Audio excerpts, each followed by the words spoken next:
Hey everyone, Tyler here from Qore Performance. Welcome to the Ice Age studio.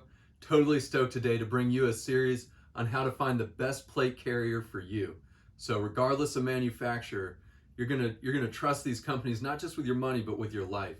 We want to help you find what's going to help you meet your mission, defeat any threat that you're facing, and really just be that best fit for you.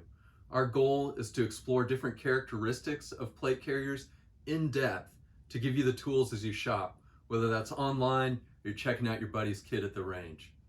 Our series is going to cover weight, different materials that are used, different construction techniques and how those are changing, and also different features that are built in and come standard. And we'll take a look at like, hey, do I need this or do I not? Along the way, we're going to have some pretty fun experiments.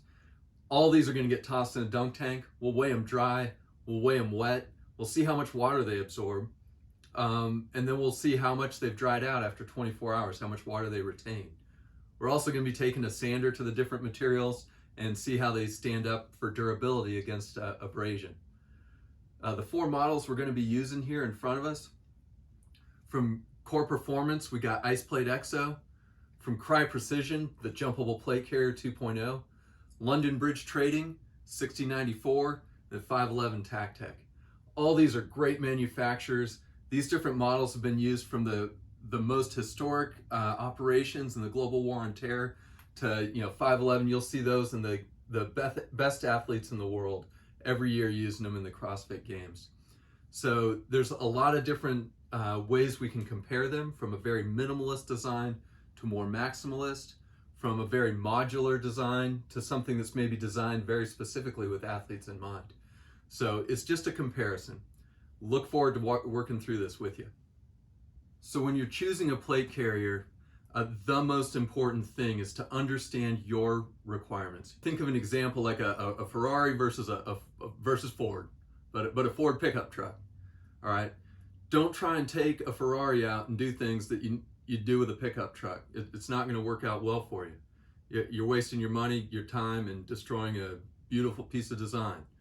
Similarly, don't take a pickup truck out to a racetrack and expect to run with the fastest vehicles out there. Different tools got very different and very specific applications, so you got to figure out what your needs are.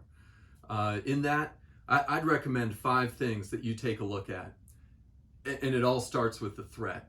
So in my military experience, when you're deployed forward in combat, you're going out on patrol, you've got a 360-degree range fan. The threat is very real, most likely coming from AK-47, PKM machine gun, RPG, IEDs. So you got a pretty good idea what your threat is. And it can even lead to, hey, this is what we need you to wear when you're out there. And if you've been running around in old Big Chungus here, kudos, because you're a stronger soldier than I ever was. But law enforcement personnel who, day in and day out, they're living their mission, may not have the same 360 range fan all the time, but every once in a while they do. Every day they're putting their lives on the line for us. So there's some different threat requirements that they need to think about in what they encounter in the course of their duty. And obviously for your personal use, you got to decide what you need and what you're comfortable with. After the threat that you take a look at out there, take a look at your mission requirements. Take a look at what kind of kit you need to carry with you, whether that's extra breaching or commo equipment, how many mags you need to carry with you, what type. And also think about in your mission, are you moving or are you static? Are you out patrolling around, or are you sitting in static location with a vehicle or a checkpoint, something like that? That can have play a big role in what you need to carry with you. Following that, take a look at your environment. Are you rural environment out there in the woods, more urban environment? How far is your backup away from you? How long is it going to take for somebody to get to you? You also got to think about the weather in your local area where you are. If it's very cold, if it rains all the time, if it's dry, arid. And another particular one, and God bless you if you're one of these folks, but there's some folks out there who've decided to swim in their kit for a living. So if your environment involves a lot of water, not personally the route that I took, good on you. Again, stronger soldier than I'll ever be, but you've got some very specific requirements that you need out of your kit if you're getting it in the salt water every day.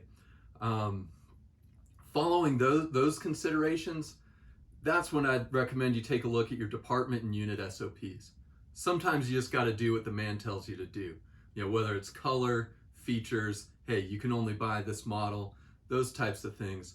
But I'd challenge you, if you've done some analysis on the threat, your mission, the environment you're in, and what your unit uses doesn't meet those requirements, I'd challenge you to bring that up to your chain of command, bring it up to your teammates. Nobody wants to hear anyone complaining, but if you can make an educated case for why something needs to change, it's your duty to do that. It's your duty to your unit, it's your duty to your mates, so that you can go and accomplish your mission with an acceptable level of risk. We've got linked down in the comments a white paper that a captain recently wrote, infantry soldier, had a bunch of his soldiers out in several different plate carriers, and they were timing their different run times, obstacle course times, their preferences on how everything carried. Very detailed, in-depth analysis there that he wrote for his chain of command to show how issued equipment doesn't always meet their needs. No idea if he was successful in showing what they needed to get to, but I did appreciate the rigor that they put to their analysis, instead of just griping about like, hey, this stuff sucks. Following all those things, after you've taken a look at the threat, the mission, the environment, department unit SOPs, then take a look at yourself and what are your personal preferences? What kind of fit do you need? What style of carry do you prefer? And maybe even fitness level too. So those are all things that I'd recommend you take a look at as you're trying to figure out what plate carrier works best for you. And we're going to try to address those throughout this series. So when it comes to design, there are always trade-offs. More durable fabric usually weighs more. Newer materials, newer technologies usually cost more when they're out on the leading edge of trying to figure out what works and what's going to take us forward. If you want more features built in, it's probably going to weigh a bit more. So there's always these trade-offs in design. At Qore Performance, it's really our belief that innovation comes when you're able to negate or minimize some of those trade-offs with an advancement in technology. For example, if you're able to find a lighter weight fabric that's actually stronger and more durable than some older fabric, or a new construction technique that makes the plate carrier lighter or more durable. And as those advance, costs do come down. But that's where we really try to push the envelope. So to wrap up this series altogether, what we're trying to do is take a look at different characteristics of plate carriers, give you the tools, help you learn what to look for, what to ask about the kit that you're looking at investing your money in and counting on to save your life. Stick with us throughout this whole series. Like and subscribe so you don't miss out on the upcoming videos. Weight is going to be coming up first. We'll have that one released soon. There's also going to be a corresponding blog post. We'll have it linked down in the comments where we'll have not only the data from these plate carriers, but several other plate carriers that are out there on the market. So you can really compare and find some in-depth, hands-on data and analysis on different models. Please comment, ask questions, hit us up if there's something that doesn't make sense or that you want to know about. I'll be responding personally down there to the comments. And as always, guys, stay frosty.